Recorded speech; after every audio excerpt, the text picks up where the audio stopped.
ओम नमः शिवाय। शिव भक्तों, आप सभी का स्वागत है शिव महापुराण के इस पावन पाठ में। हम पढ़ रहे हैं रुद्र संहिता। आज का अध्याय है नारद जी का शिव तीर्थों में भ्रमण, शिव गणों को शाप उद्धार की बात बताना तथा ब्रह्मलोक में जाकर ब्रह्मा जी से शिव तत्व के विषय में प्रश्न करना। सूत जी कहते हैं, महर्षियों, भगवान श्री के अंतर्ध्यान होने पर मुनि श्रेष्ठ नारद शिवलिंगों का भक्तिपूर्वक दर्शन करते हुए पृथ्वी पर विचरने लगे। ब्राह्मणों, भूमंडल पर घूम फिरकर उन्होंने भोग और मोक्ष देने वाले बहुत से शिवलिंगों का प्रेम पूर्वक दर्शन किया। दिव्यदर्शी नारद जी भूतल पर तीर्थों में विचर रहे हैं और इस समय उनका चित्त शुद्ध है। यह जानकर वे दोनों शिवगण उनके पास गए। वे उनके दिए हुए शाप से उद्धार की इच्छा रखकर वहां गए थे। उन्होंने आदरपूर्वक मुनि के दोनों पैर पकड़ लिए और मस्तक झुकाकर भली भांति प्रणाम करके शीघ्र ही इस प्रकार कहा, ब्राह्मण, हम दोनों शिव के गण हैं। मुने, हमने ही आपका अपराध किया है। राजकुमारी श्रीमती के स्वयंवर में आपका चित्त माया से मोहित हो रहा था। उस समय परमेश्वर की प्रेरणा से आपने हम दोनों को शाप दे दिया। वहाँ कुसमय जानकर हमने चुप रहना ही सही समझा।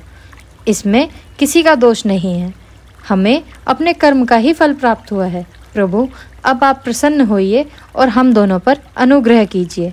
नारद जी ने कहा, आप दोनों महादेव जी के गण हैं और सत्पुरुषों के लिए परम सम्माननीय हैं।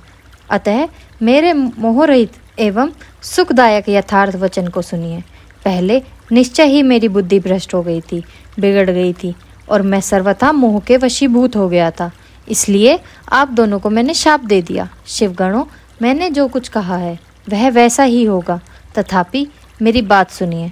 मैं आपके लिए शापोद्धार की बात कह रहा हूँ। आप लोग आज मेरे अपराध को क्षमा कर दें। मुनिवर, विश्वरा के वीर्य से जन्म ग्रहण करके आप संपूर्ण दिशाओं में प्रसिद्ध कुंभकर्ण और रावण राक्षस राज का पद प्राप्त करेंगे और बलवान वैभव से युक्त तथा परम प्रतापी होंगे। समस्त ब्रह्मांड के राजा होकर शिव भक्त और एवं जितेंद्रिय होंगे और शिव के ही दूसरे स्वरूप श्री विष्णु के हाथों मृत्यु पाकर फिर अपने पद पर प्रतिष्ठित हो जाएंगे।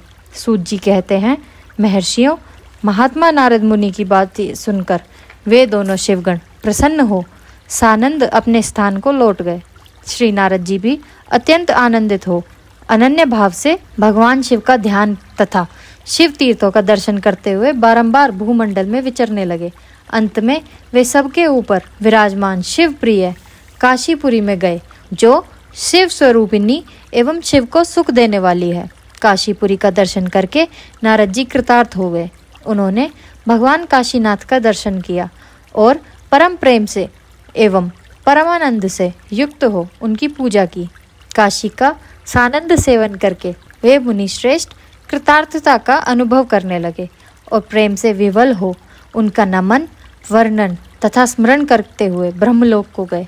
निरंतर शिव का स्मरण करने से उनकी बुद्धि शुद्ध हो गई थी। वहां पहुंचकर शिव तत्व का विशेष रूप से ज्ञान प्राप्त करने की इच्छा से नारद जी ने ब्रह्मा जी को भक्तिपूर्वक नमस्कार किया और नाना प्रकार के स्तोत्रों द्वारा उनकी स्तुति करके उनसे शिव तत्व के विषय में पूछा।